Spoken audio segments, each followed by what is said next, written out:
গত 19শে মার্চ থেকে পলতা বইমেলা শুরু হয়েছে। আজকে 21শে মার্চ, পলতা বইমেলার তৃতীয় দিন। প্রথম দিন থেকেই আমাদের প্রণতি প্রকাশনী স্টল হয়েছে, তার ডান পাশেই আমাদের সাথী বন্ধু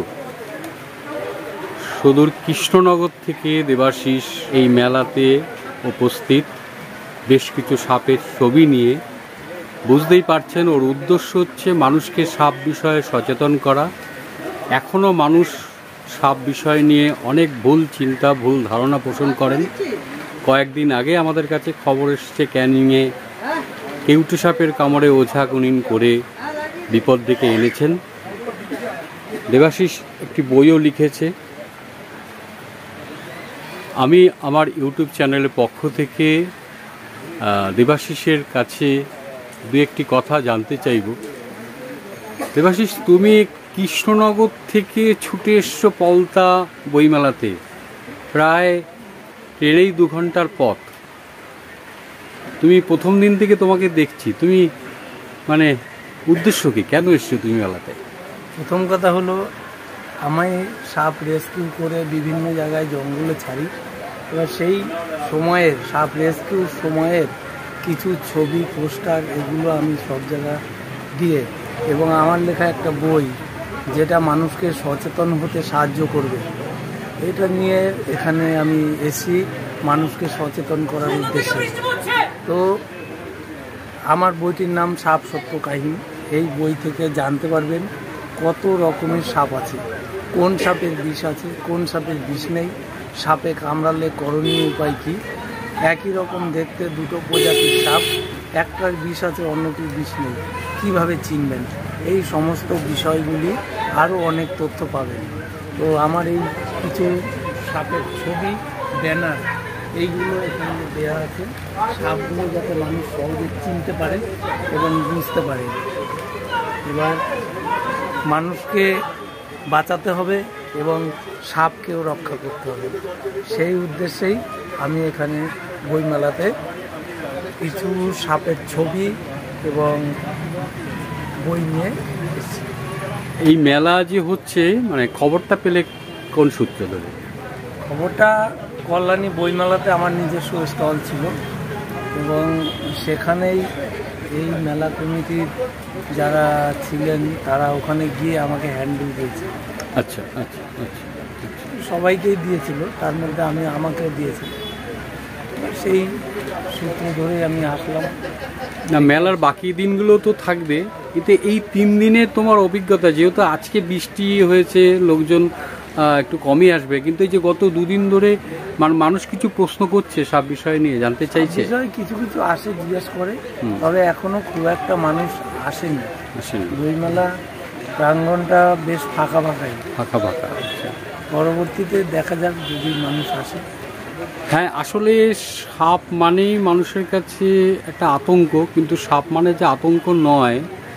সাপ বিষয়টা নিয়ে সত্যি সত্যি যারা আগ্রহ প্রকাশ করেন, আমাদের মতো বহু সর্পবন্ধুরা আছেন, দেবাশিসের মতো বহু সর্পবন্ধুরা আছেন, তারা চেষ্টা করছেন প্রতিনিয়ত সাপ নিয়ে মানুষের মধ্যে যে বিভ্রান্তগুলো আছে, ভীতিগুলো আছে, সেগুলো দূর করার। ভাবুন, ও কৃষ্ণনগর থেকে এসছে, আমি ওর সাথে গল্প করতে করতে জানলাম যে গতকালকে ওর ট্রেন লেট ছিল, ওর বাড়ি পৌঁছতে প্রায় রাত্রি 3টে, দীর্ঘক্ষণ প্ল্যাটফর্মে ছিল। ও কিন্তু নিজের জন্য আসেনি।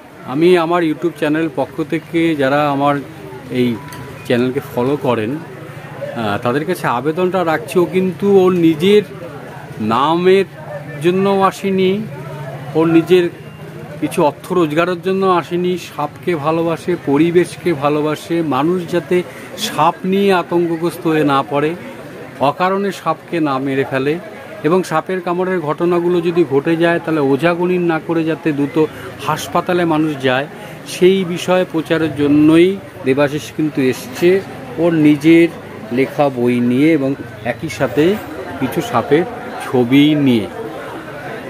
দেবাশিস আমাদের সাপ সমস্যা ও প্রতিকার গ্রুপের অন্যতম সদস্য। দেবাশিসকে অনেক অনেক অভিনন্দন জানাই। ও ওর মতো করে প্রচার করছে। ধন্যবাদ। মলয়দা এসছেন। মলয়দা, ও হচ্ছে দেবাশিস। হ্যাঁ, ও কৃষ্ণনগর থাকে। ও এই মানুষকে এই নিয়ে অ্যাওয়ারনেস করার জন্যই এসছে। নাম শুনেছি, মানে আমি আমার পরিচয়টা ওকে আমি দেইনি, ওকে একটু মানে অবাক করার জন্যই রেখেছিলাম।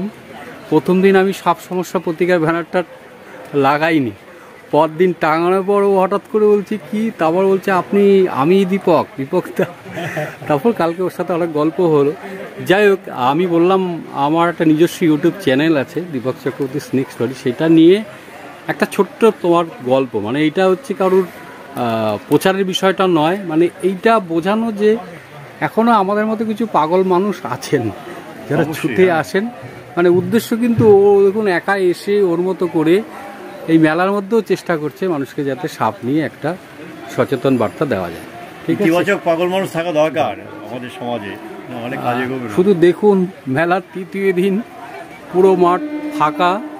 আমাদের কাছে এটা খুব দুঃখজনক। মানে আমরা চাইছি যে মেলার মধ্যে কেন টিকিটটা হবে, মানে 10 টাকা দিয়ে টিকিট কেটে এই মেলায় জানি না মানে কী করে আসবেন। আমরা চাইছি উদ্যোক্তাদের কাছে আবেদনে রাখবো যাতে অন্তত মেলাটাকে সকলের জন্য উন্মুক্ত করে দেওয়া হয়, সবাই আসুক দেখুক। পাশেই আমাদের পণ্যতি প্রকাশনী স্টল এবং আমাদের সাপ সমস্যা ও প্রতিকারের ব্যানারটা আছে। বৃষ্টির জন্য আমরা বই কিছু ঢেকে রেখেছি। সকলকে আমাদের পক্ষ থেকে অনেক অনেক অভিনন্দন। একটু অন্য ধরনের ভিডিও আপনাদের জানানোর জন্যই এই পোস্ট করলাম। সবাই ভালো থাকবেন, সুস্থ থাকবেন।